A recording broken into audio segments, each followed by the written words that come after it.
अयान मुखर्जी ने सिद्धार्थ आनंद की वॉर 1 देखी, उसकी स्क्रिप्ट डाउनलोड की, एक प्रिंट निकाला और बत्ती बनाकर फैंस की गांड में डाल दिया। आज मैं तुम्हें बताऊंगा कि अयान मुखर्जी ने वॉर और स्पाई यूनिवर्स की धज्जियां कैसे उड़ाई है। कबीर जो कि एक स्पाई एजेंट था, उसको साउथ मूवीज का हीरो बनाकर रख दिया है। शुरू करते हैं। What went wrong in War 2? Movie की शुरुआत में कुछ जापानीज गैंग को कबीर मारने जाता है। तुम उसका सेटअप देखो। गैंग का बॉस टेबल पर बैठा है, एक गूंड भाग कर आता और कहता है आपको मारने के लिए आर्मी आ रही है सर। बस यहाँ पे हवा, थोड़ी सी धूल और अनिरुद्ध का म्यूजिक होता तो ये किसी साउथ मूवी का सीन बन जाता। बॉस उसके पेट यानी कि पालतू वुल्फ को इशारा करता है, वो भाग के जाता है कबीर की तरफ, कबीर उसको आंखें दिखाता है और वुल्फ कबीर के साथ हो जाता है। अगर मैं कबीर को पुष्पा से रिप्लेस कर दूं, एक डायलॉग डाल दूं झुकेगा नहीं साला, तो क्या फर्क पड़ेगा? नहीं।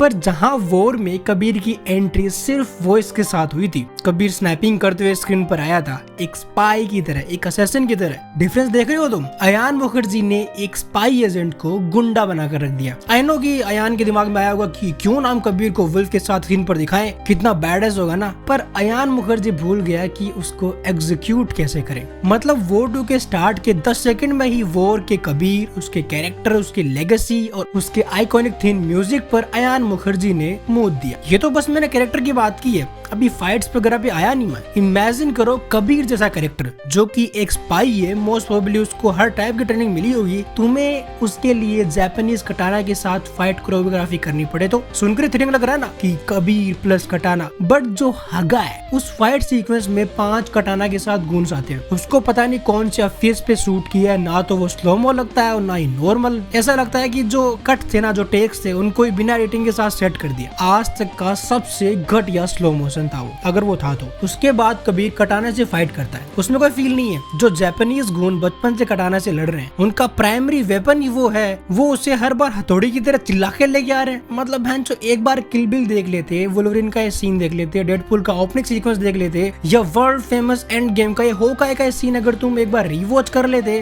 तो ये टट्टी तो नहीं करते। मतलब किसी के दिमाग में नहीं आया कि यार ये सीन क्या लग रहा है। अभी तो रुको, अभी तो एनिमे की माँ बहन भी करनी है। तो इसी सीन के दौरान 5-6 गूंज और आते हैं। कबीर दूर से कटाना स्ट्रेट लेकर उनकी तरफ भागता है। ये काफी मैंने एनिमे वगैरह में देखा है, जो काफी कूल लगता है, एकदम स्लो मोशन में, जूम इन के साथ, इफेक्ट के साथ, बहुत कूल लगता है। पर यहाँ पे जो माँ बहन की है ना, देख कर मुझे शर्म आ रही थी। अगर तुम एक एनिमे फैन हो तो 10-15 मिनट लेट ही जाना वॉर मूवी देखने, क्योंकि शुरू का सीन तुम बर्दाश्त नहीं कर पाओगे। सच बता रहा हूँ, गलती सिर्फ डायरेक्टर की और उसके एग्जीक्यूशन की है। एक डायरेक्टर जो 10 साल में अपनी मूवी के ढंग के डायलॉग्स नहीं लिख पाया, पूरी मूवी में सिवा सिवा सिवा चल रहा था, रणबीर कपूर के नाम पे अपना करियर उठा लिया, उसको इतनी इम्पोर्टेंट मूवी देना थर्ड वर्स्ट डिसीजन था। तुम सोच रहे हो कि पहला और दूसरा कौन है, तो पहला आदिपुरुष था और दूसरा सलमान खान को रेस 3 में कास्ट करना था। अभी अबोमिनेशन खत्म नहीं हुआ है, इसके बाद 10-15 निंजाज आते हैं। मतलब बैंचो, यहाँ पे लॉजिक देखना तुम। पहली बात तो मैं निटपिंग नहीं कर रहा हूँ, दूसरी बात अगर राइटिंग अच्छी होती ना तो 2 या 3 निंजा ही कबीर को काट देते। पर जब कबीर एक निंजा को मार रहा है, बाकी सारे निंजाज एनपीसी की तरह पीछे खड़े, इमोट मोड में हिल रहे, खड़े खड़े वेट करे अपने टर्न का। मतलब वाह यान वाह, जो कबाड़ा किया ना फ्रेंचाइजी का, दाद देनी होगी भाई तुम्हें। वो 2 मैं एंड तक इसीलिए झेल पाया क्योंकि उसमें ऋतिक रोशन, NTR उसका थीम म्यूजिक था,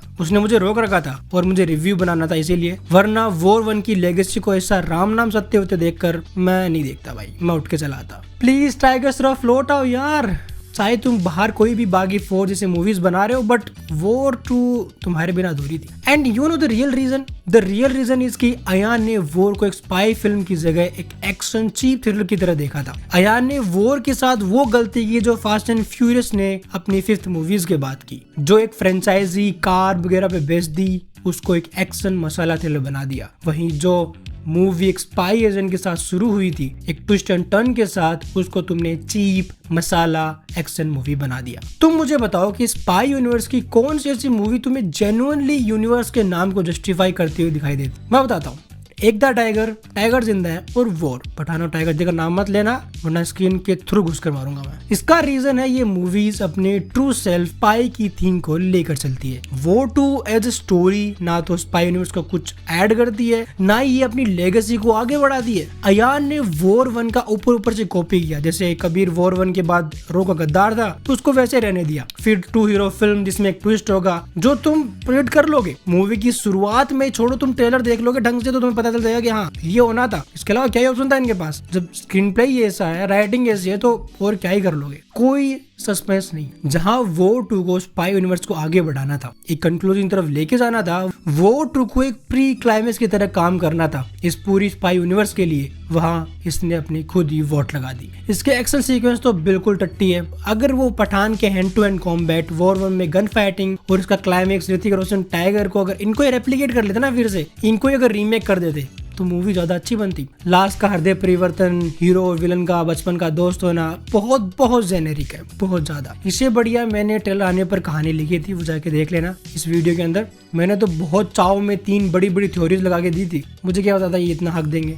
इनफैक्ट स्पाई यूनिवर्स का थैनोस कैसे सेटअप करना है, उसकी क्या क्या चीजें होगी, क्या क्या डिमांड होगी, वो इन पे सब पे एक वीडियो मैंने पहले बना रखा है, बट आई थिंक उसकी ऑडियो इतनी अच्छी नहीं है, तो मैं उसको फिर से रीमेक करूंगा और अच्छे तरीके से बना के दूंगा और भी अच्छी चीजें ऐड करूंगा। तो अगर वायर ऑफ वालों तुमसे नहीं हैंडल हो रहा है तो वीडियो देख लेना, कम से कम मूवी अच्छी बन जाएगी। खैर देखो, ऐसा नहीं है कि मूवी बेकार है, एक टाइम पास है, बिना स्पाई यूनिवर्स से कनेक्ट करे, सिर्फ ऋतिक रोशन के स्वैग, एनटीआर, उसके कैरेक्टर, इनको देखना है ना, then it's good, go for it. और डूड, ऋतिक ने क्या एक्टिंग की है। एक सीन है जहाँ पे ऋतिक कर्नल लूथरा को मार रहा है, दैट सीन, जो एक्सप्रेशन ऋतिक ने दिए ना, माइंड ब्लोइंग। ऋतिक ने एक्टिंग मसाला मूवी की तरह देख के नहीं की है, ऋतिक ने एक एक्टिंग एक्टर की तरह की है। जनरली होता है कि ऐसी मूवीज के अंदर ज्यादातर एक्टिंग को इतना भाव नहीं देते हैं और फार्मिंग चीजों को ज्यादा भाव देते हैं, बट ऋतिक ने अपना काम बहुत बहुत सही तरीके से किया है। लाइक तुम्हें एग्जांपल दूं तो फाइटर मूवी देखिए, उसके अंदर फिंदो वाला सीन होता है, उसमें जो ऋतिक ने अपनी आंखों से जो रुला है ना ऑडियंस को, आई मीन उससे भी 2 गुना ज्यादा। लाइक इस मूवी के अंदर एनटीआर और ऋतिक के अलावा